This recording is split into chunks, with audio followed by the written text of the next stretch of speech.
at MSU pushes for inclusivity, just bring exclusivity.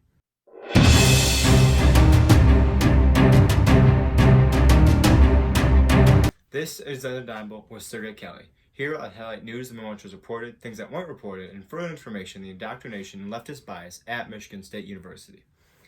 So on the topic of inclusivity at Michigan State University, obviously there are many attempts. In this last week, there have been several attempts by student groups at the university, and initiatives to promote inclusivity, diversity, equity, that sort of umbrella terms. The problem is, as I analyze the events that happened this week and coming forward, they do not push inclusivity under the name inclusivity of accepting more things, being more tolerant, taking other views into account. It promotes exclusivity because they're not just saying we need to have more viewpoints brought in. They just want the other viewpoints that they determine as the other oppressed ones, the victim ones, the ones that have not been heard before or seldom heard. They want those put on a platform, and everything else kind of in the backstage. So it's inclusivity, including them, but pushing out the rest. And this is very obvious. This week covered a Black Power rally. I also put the Morning Watch brought a story about MSU's misguided claim about native sovereignty to the campus lands.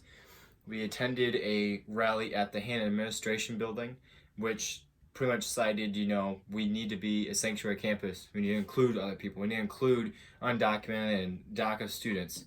And then there was also an event, emotional literacy and exposing taboos, a writing event with several faculty and a few administrators up in the College of Arts and Letters, which by itself was a very odd event that I'll explore further.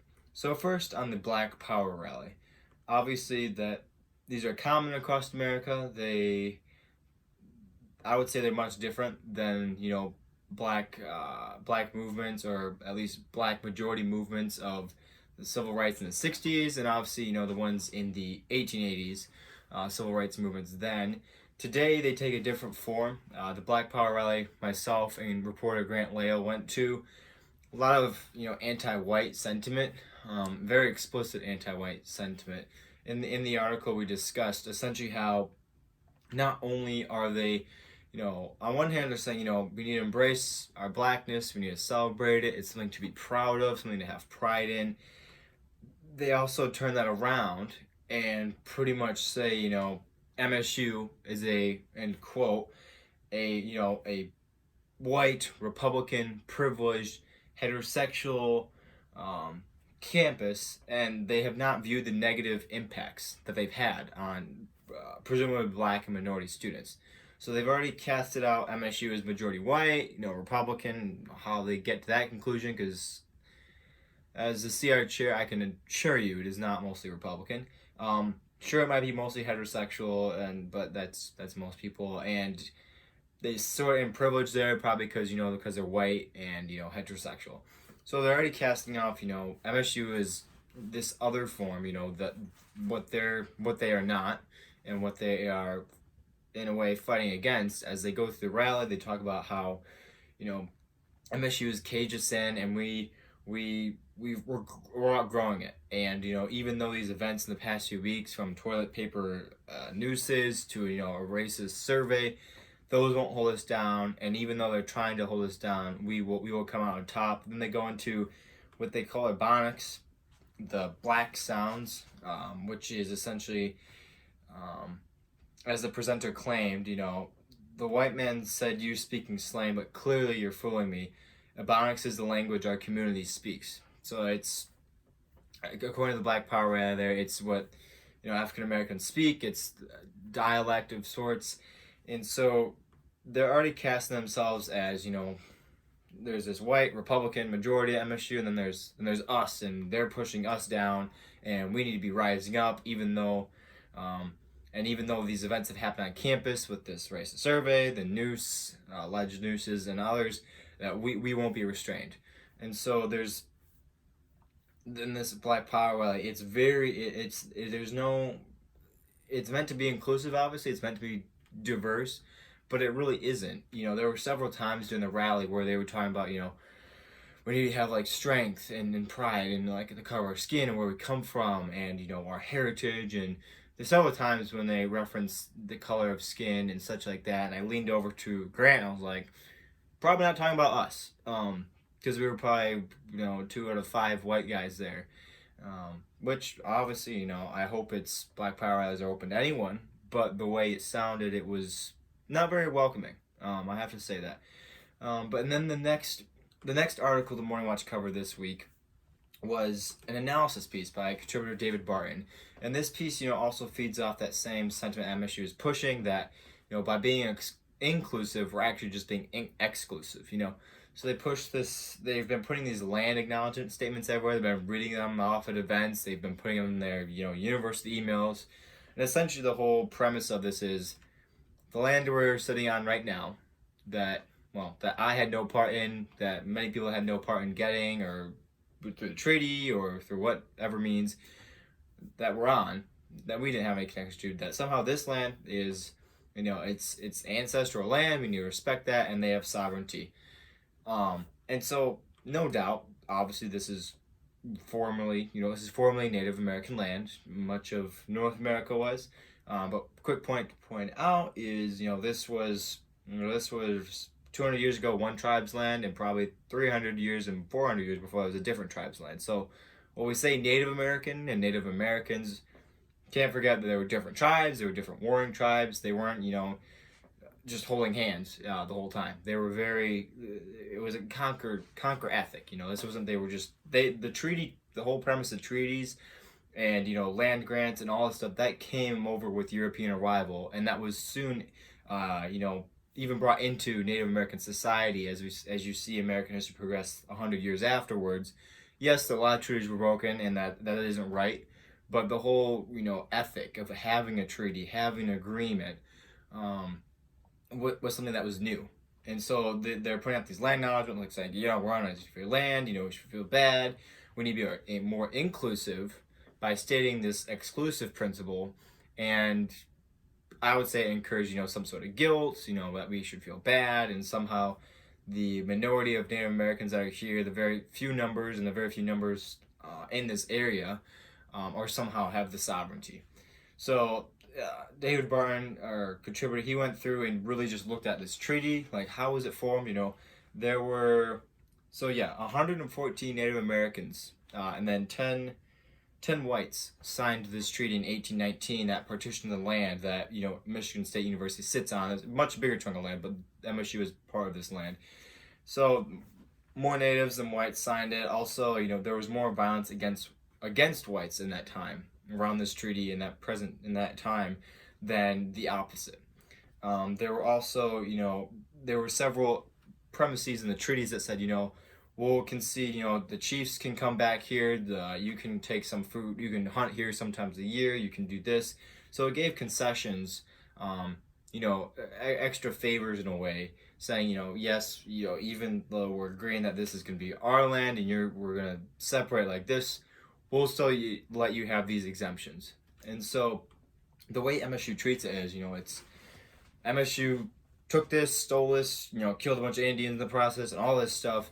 And so to be more inclusive, to, include our history, include, Native American history and such like that, that we must exclusively state that this is not our land, essentially, and that this is sovereign to natives, and not whites or not Americans, or white Americans. And so it's another instance where the university is going off, and as David wrote in his article, he's like, a modern university should not feel the need to apologize for a 200-year-old treaty that, by the way, was a pretty good treaty.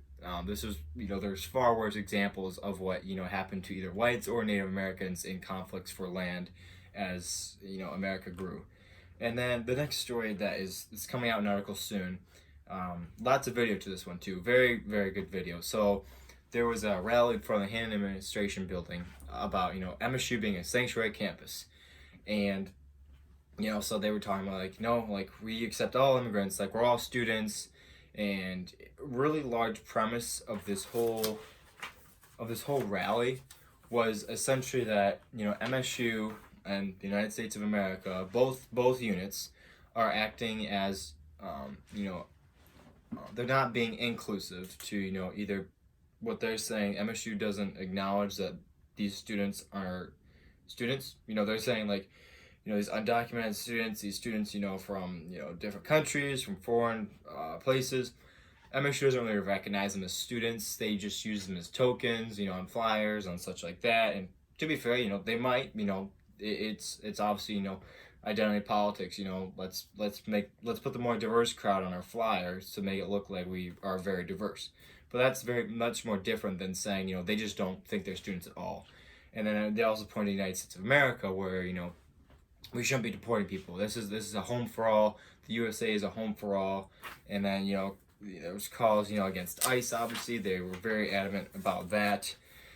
And there were several student group leaders there, from different DREAM, MSU, different minority groups there, and they kind of give that same principle where it's to being more inclusive, of DACA students under DACA, and undocumented students, which we don't know who those are, obviously, that somehow to be more inclusive to them, we have to, exclude either, our rights and our responsibilities as a nation and university to uphold our laws, and also to the students that are legally or recognizably here.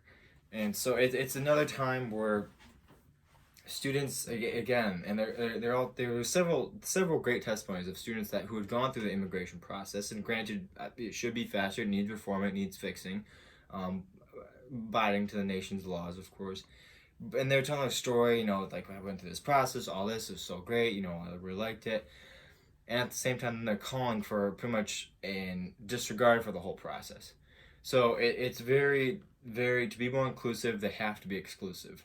And right after that event, went right over straight to Wells Hall, where there was another event called, Writing in Emotions, Exposing Taboos. And so this was kind of the whole premise of this was, in our writing, and I took several notes on this event, in our writing, like, how can we have a culture of care? How can we show through our words, emotion and, attentive to the most vulnerable? So it's essentially, when you're writing, like, how can you show attention to cultural facts, emotional awareness, also like mental health awareness.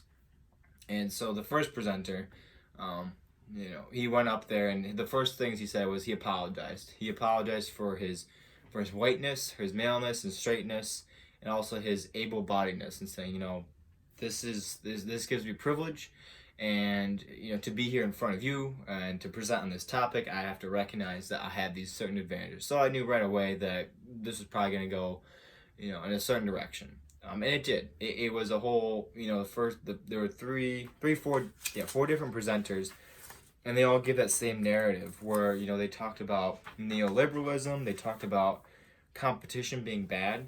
They discussed how, and they brought up a good point, I have to say, they brought up a good point about saying, we're very work-oriented culture, which I'd say, that's fine. That's fine. You should have, an emphasis on, like, what you can do, how you yourself contribute to society through your own individual, merits, skills, how you form as a student or, professional. Like, what's your contribution? That obviously doesn't make your value as a person, but it's, an occupation. It's something that you're doing, that you're pursuing. But they painted this as, competition, it causes stress, it causes this, it hurts mental health. It's a whole system based on, taking away from, our emotion and being a culture of care. And it was several very outlandish claims. And they brought it towards, we need to be, more togetherness. Like, we have to take our, our emotions and also our mental issues. We have to realize that isn't just an individual thing, but a collective thing to take collective action against. So in this one, they're saying, being more inclusive, being more together, in our writing style, being more aware, being more caring.